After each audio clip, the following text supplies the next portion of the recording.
শুভ সকাল সবাইকে। সকালে ঘুম থেকে উঠে এরকম যদি ফুল দেখা যায় কার না ভালো লাগে বলেন তো? মনটা কিন্তু অনেক ভালো হয়ে যায়। আর যখন যে জায়গায় থাকা হয় ঠিক সে জায়গাটা মায়া পড়ে যায়। তাই নিজের বাসা অনেক আপন, অনেক প্রিয়। আসসালামু আলাইকুম। কেমন আছেন সবাই? আশা করছি ভালো আছেন। আলহামদুলিল্লাহ আমরাও ভালো আছি। এই তো গ্রামে ঈদ করে চলে এসেছি নিজের বাসায়, নিজের গৃহে। তো এসেই সব গাছগুলো একটু দেখলাম, আমার পাখিগুলো, আমার ভালোবাসার জিনিস যেগুলো, সেগুলো ঘুরে ঘুরে সব দেখছিলাম। এসেছি রাত্রে, তো সকালে উঠেই এগুলো দেখা। আর বাড়িতে তো 10-12 দিন থেকেই এসেছি, ততদিন এই যে আমার যে গাছগুলো পানিতে মানে রাখি, সে গাছগুলো অতদিন পানি চেঞ্জ করা নাই, তাই ভাবলাম আগে গাছের পানিগুলো চেঞ্জ করে। আর গাছগুলো অনেক সুন্দর হয়েছে। এর মাঝে বৃষ্টি হয়েছিল, বৃষ্টির পানি পড়ে আরও সুন্দর হয়ে গেছে। আমি সব গাছগুলো কিন্তু বারান্দায় বেঁধে রেখে গিয়েছিলাম, যে ঘরে থাকলে পানিটা আরও শুকায় যাবে, আর বাইরে থাকলে দেখা যাচ্ছে বৃষ্টি হলে বৃষ্টির পানিটা তো কিছুটা পাবে, তাই বাইরে বারান্দায় রেখে যাওয়া। এর মাঝে আমি খিচুড়ি বসাই দিয়ে গেছিলাম। যখন ভাত আমার বেশি বেঁচে যায় রাত্রের, তখন ভাত ভাজি করি, বা সকালে ভাতের ভিতর মসুরির ডাল দিয়ে, তারপরে মুগ ডাল আর আতপ চাল দিয়ে, হলুদ মরিচের গুঁড়া যাকে বলে, কাঁচা মরিচ, পেঁয়াজ, আদা রসুন বাটা সামান্য সব কিছু দিয়ে বসাই দিয়ে এভাবে, পরে এই তো বাগার দিই, আর একটু শেষে ঘি দিয়ে দিই। এভাবে আমি নরম খিচুড়িও রান্না করে ফেলি, যেটা ডিম ভাজি দিয়ে খেতে বা এরকম গরুর মাংস দিয়ে খেতে কিন্তু বেশ ভালো লাগে। আপনারা একবার হলে এভাবে খিচুড়ি রান্না করে দেখবেন, দেখবেন বেশ মজাই লাগে। তো খিচুড়ি বসাই দিলে দেখা যাচ্ছে অন্য কাজগুলো করা যায়। তো রান্না বান্না তো শেষ, মানে নাস্তা পানি বানানো শেষ, তাই ভাবলাম নাস্তা করে নেওয়ার আগে বিছানাগুলো একটু গোছাইনি। এই চাদরটা উঠাই ফেলছি, পরে চাদরটাও পেড়ে নিয়েছি। সব কিছু এত গন্ধ হয়ে গেছে কয়দিনে, বুঝলাম না। যাওয়ার আগে কিন্তু সব চাদর টাদর সব চেঞ্জ করেছিলাম, আবার এসে দেখি সব কিছু গন্ধ হয়ে গেছে, তাই চেঞ্জ করে নেওয়া। আর বাড়িতে যাবার সময় বলেন আর আসার পরেই বলেন, দুটার সময় কিন্তু অনেক কাজ থাকে। পরে চাদর ভিজাই রেখে এক ঘরে চাদরই উঠাইছি, আরও কিছু জামা কাপড় দিয়ে ভিজাই এই তো রেহান বাবু খাওয়াই দিয়ে আমি খেতে বসে গেছি।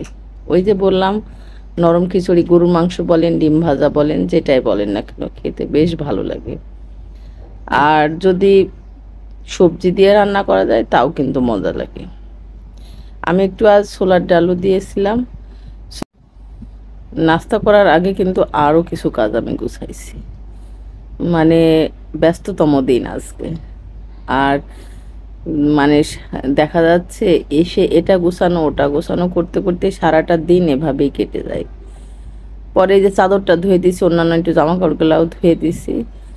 আজ আর চাচিকে, মানে যে আমার কাজ করে, তাকে আর কাপড় ধোয়াতে হুকুম করিনি, কারণ ঘরগুলো বেশি নোংরা লাগছিল, ঘরে ভালো করে মুছতে বলেছি।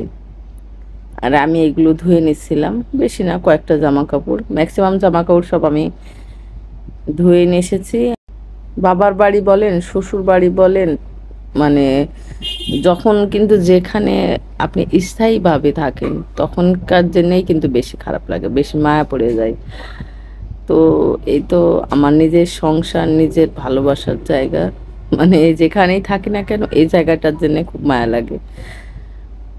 দেখা যাচ্ছে বাড়ি থেকে আসার পরে সবার জন্য মন খারাপ লাগে, পরে কিন্তু আস্তে আস্তে ঠিক হয়ে যায়। তো এগুলো হচ্ছে এই যে ব্যাগ আনলোড করা যাকে বলে। আর অনেকগুলো জামা কাপড় ছিল এশার বাবার, মানে আমি বাড়ি যাওয়ার আগের, যেগুলো আয়রন করা হয়েছিল না, আবার আমি যাওয়ার পরেও দেখা যাচ্ছে ধুয়ে দিছিল। আরও সব মিলায় অনেক জামা কাপড় আয়রন করার জন্য জমে গেছে, সেগুলো এক জায়গায় এই তো স্তূপ করে রেখেছি, পরে সময় অনুযায়ী আয়রন করব। মানে ভালো লাগে না এত কাজ করতে আসলে। আর এই যে লালাটা যেটা আমরা খাই, বাড়ি থেকে এনেছি, একবারে দেখা যাচ্ছে অনেকগুলোই নিয়ে আসা হয়, সেগুলো সব বক্সে ঢালছিলাম। আর একা একা আসলে যারা কাজ করেন তারা তো বোঝেনি কতটা কষ্ট হয় বা কতটা সময় লাগে। এর মাঝে আমার ছেলের সাথে একটু খেলা করা, ও তো আসি জ্বালাই বাড়ি থেকে। আর যে ছেলেটা ছিল ওর সাথে খেলতো সে এবার আসেনি। আজকে সকাল সকালই বাইরে এত রোদ উঠছে, এত গরম আর রোদ অসহ্য। এই যে গ্রামে যে আমরা বড় হয়েছি থাকছি, কিন্তু এখন আর যে এত গরম রোদ আর সহ্য হয় না যেন। মনে হয় যে কখন ঢাকায় ফিরবো।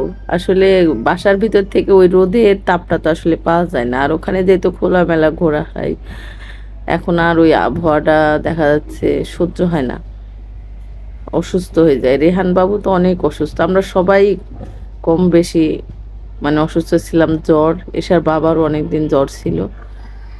তো রান্না বান্না দেখলেন তো, রান্না শেষ, সব কিছু গোছানো প্রায় শেষ। শুধু এখন আয়রনগুলো করলেই অনেকটাই কাজ শেষ। তবে গৃহিণীদের কি কাজের শেষ আছে? কাজের শেষ নেই, একটা শেষ হচ্ছে আর একটা জোগাড় হয়ে যাবে এরকম। তাই এই যে কাজ শেষ হয়েছে এটা বলা ভুল, মানে আপাতত শেষ হয়েছে এতটুকু বলা যায়। তো সব কিছু শেষ করছি, রান্নাও শেষ করেছি। পরে গোসল করে উঠে খাওয়া দাওয়া করে একটু শুয়ে থাকে, পরে একটু সেমাই রান্না করেছিলাম। এটা হচ্ছে হাতে কাটা সেমাই যেটা বলে আমাদের অঞ্চলে, কিন্তু এই সেমাইটা এই সময়টাই বানায় সবাই, বেশ ভালো লাগে খেতে। মানে আটা, গমের আটা দিয়ে তৈরি করা হয়। তো আসার সময় কিন্তু একটু ভেঙে গেছে চাপ লেগে, তাছাড়া অনেক সুন্দর গোল গোল ডিজাইনের মতো থাকে। যেটা সেম আমরা সেমাই রান্না করি ঠিক সেভাবে রান্না করতে হয়, মানে একটু ঘি দিয়ে ভেজে নিতে হবে। তারপরে দুধ চিনি যে আমি জাল করে নিয়েছি এর ভিতর দিয়ে জাল করতে হবে, ঠিক যেভাবে আমরা মানে সেমাই রান্না করি ঠিক সেমনই সেমাই রান্নাটা। তবে একটু ঝোল ঝোল রাখতে হয়, কারণ এই সেমাইটা দুধটা অনেকটাই পরে টেনে নেয়, মানে ঠান্ডা হবার পরে টেনে নেয়, তাই একটু মানে দুধ সেভাবেই দিতে হয় এবং একটু ঝোলঝোলি রাখতে হয়। তো এই তো আমার সেমাইটা প্রায় হয়ে এসেছে। এই তো ফুটে গেলে হয়তো বা ভাববেন যে একদম কেমন হয়ে যাবে, না তো সেমাই কিন্তু অমনি, যেমন সেমাই তেমনই থাকবে, কিন্তু মানে যেগুলো গুঁড়া হয়ে গেছে সেগুলো তো গুঁড়াই থাকবে। তো একটু আমি ঝোলঝোলি রাখবো, কারণ ওই যে বললাম ঝোল টেনে নেয়, তো আজকে অনেকটাই ঝোল টেনে নিয়েছে। তো সন্ধ্যার সময় আমাদের নাস্তা, এর ভিতরে অনেকেই নারিকেল দেয়, মানে কোরানো নারিকেল রান্না করার সময় দিয়ে দেয়। তো আমার ভিডিওটা এতটুকুই ছিল, কেমন লাগলো অবশ্যই জানাবেন। ভালো লাগলে লাইক কমেন্ট শেয়ার করে আপনি টাইমলাইনে রেখে দিতে পারেন। আপনারা ভালো থাকুন, সুস্থ থাকুন, আল্লাহ হাফেজ।